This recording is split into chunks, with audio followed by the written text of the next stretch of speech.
Friends, group in academy में आप सभी का वेलकम है।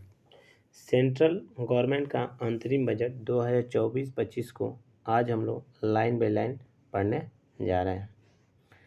पहला पॉइंट है, अंतरिम बजट 2024-25 वित्त मंत्री श्रीमती निर्मला सीतारमन ने सबका साथ, सबका विकास और सबका विश्वास के मंत्र के साथ और सबका प्रयास के संपूर्ण राष्ट्र के दृष्टिकोण के साथ संसद में 1 फरवरी 2024 को पेश किया।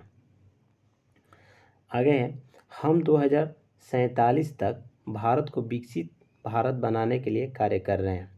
इसके लिए 4 प्रमुख वर्गों यानी गरीबी, युवा, अन्नदाता एवं महिलाओं को ऊपर उठाने पर प्रधानमंत्री का फोकस है। अब जो ये बजट रहा ना 24-25 का, इसमें मेनली 4 पॉइंट पे डिस्कस किया गया। उस 4 पॉइंट में हम लोग पहला पॉइंट को देखने जा रहे हैं। पहला पॉइंट है गरीब कल्याण देश का कल्याण, यानी गरीब का कल्याण होगा तो देश का कल्याण होगा। इसमें पहला पॉइंट है, सबका साथ सबका विकास मंत्र से पिछले 10 वर्षों के दौरान सरकार ने 25 करोड़ लोगों को बहुआयामी गरीबी से बाहर लाने में मदद की है। कितना लोगों को? तो 25 करोड़ लोगों को। दूसरा पॉइंट, पीएम जनधन खातों के उपयोग से बैंक खातों में 34 लाख करोड़ रुपए का प्रत्यक्ष हस्तांतरण करने से सरकार को 2.7 लाख करोड़ रुपए की बचत हुई है। तीसरा पॉइंट, पीएम स्वनिधि के तहत 78 लाख फेरी वालों को ऋण सहायता मिला है। 2.3 लाख फेरी वालों को तीसरी बार ऋण प्राप्त हुआ है। चौथा पॉइंट, पीएम जनमन योजना के तहत विशेष तौर पर कमजोर आदिवासी समूह, जिसे हम लोग पीवीटीजी के विकास पर जोर दिया गया है। चौथा पॉइंट है, पीएम विश्वकर्मा योजना के तहत 18 व्यवसायों से जुड़े कारीगरों एवं शिल्पकारों को एंड टू एंड मदद दिया गया। और दूसरा पॉइंट देखते हैं। दूसरा पॉइंट में है अमृत पीढ़ी युवाओं का सशक्तिकरण। इसमें पहला पॉइंट है कि राष्ट्रीय शिक्षा नीति 2020 से परिवर्तनकारी सुधार लाए जा रहे हैं। दूसरा पॉइंट, उदीयमान भारत के लिए पीएम स्कूल, जिसे पीएम श्री के नाम से भी जाना जाता है, में गुणवत्तापूर्ण पढ़ाई हो रही है और बच्चों के समग्र और चहुमुखी विकास किया जा रहा है। तीसरा पॉइंट, स्किल इंडिया मिशन के तहत 1.4 करोड़ युवाओं को प्रशिक्षित किया गया। 54 लाख युवाओं को कौशल उन्नयन किया गया तथा उन्हें दूसरे हुनर में कुशल बनाया गया। कितने को? 54 लाख को।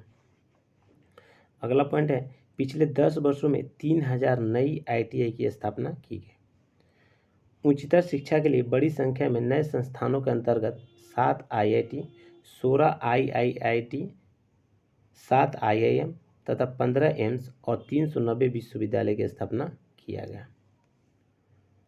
नेक्स्ट पॉइंट है, पीएम मुद्रा योजना के अंतर्गत हमारे युवाओं को उद्यमिता से जुड़ी आकांक्षाओं को पूरा करने के लिए 22.5 लाख करोड़ रुपए के मूल्य के कुल 43 करोड़ ऋण मंजूर किए गए हैं। कितना रुपए का? तो 22.5 लाख करोड़ रुपए का। टोटल कितना है? तो 43 करोड़ ऋण मंजूर किए गए हैं। इसके अलावा निधियों की Nidhi startup India, startup credit guarantee जैसी योजनाओं से भी हमारे युवा वर्ग को सहायता प्रदान किया जा रहा है। वे भी रोजगारदाता बन रहे हैं। नेक्स्ट पॉइंट, हमारे देश खेलों में हमारे युवाओं द्वारा हासिल उपलब्धियों से गौरवान्वित हो रहा है। वर्ष 2023 में हमारे खिलाड़ियों ने एशियाई खेलों और एशियाई पैरा खेलों में अब तक सबसे अधिक संख्या में पदक जीते हैं, जो बढ़े हुए आत्मविश्वास को दर्शाता है। क्लियर? अगला पॉइंट है कि शतरंज विभूति और हमारे नंबर 1 खिलाड़ी प्रज्ञानंदा ने 2023 में वर्तमान शतरंज वर्ल्ड चैंपियन मैग्नस कार्लसन की कड़ी टक्कर दी। आज भारत 80 से अधिक शतरंज ग्रैंड मास्टर है। आज के समय में भारत में टोटल कितना है? तो 80 से अधिक शतरंज ग्रैंड मास्टर है। नेक्स्ट पॉइंट को देखते हैं हम लोग। तो तीसरा पॉइंट है हमारा अन्नदाता किसान का कल्याण। अन्नदाता यानी किसान जो है उनका कल्याण।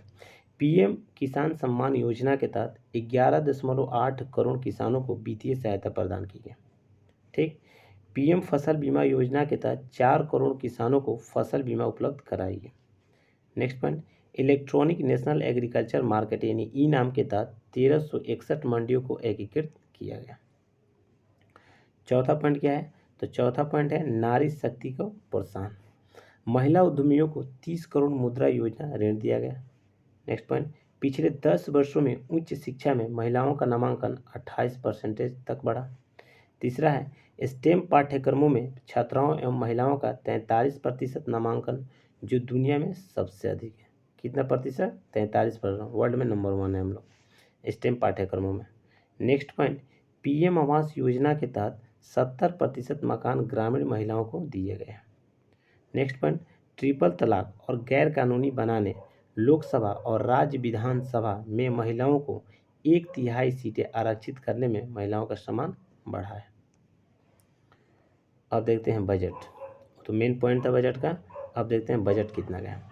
तो हमारा कुल बजट जो है वो 47.66 लाख करोड़ रुपये, यानी 47,65,768 करोड़ का बजट रहा टोटल।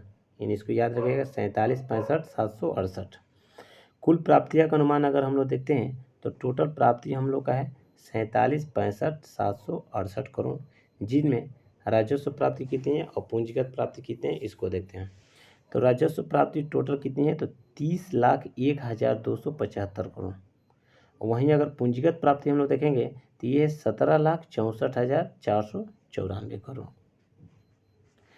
कुल खर्च होने का अनुमान कितना है? तो ये भी है 47,65,768 करोड़।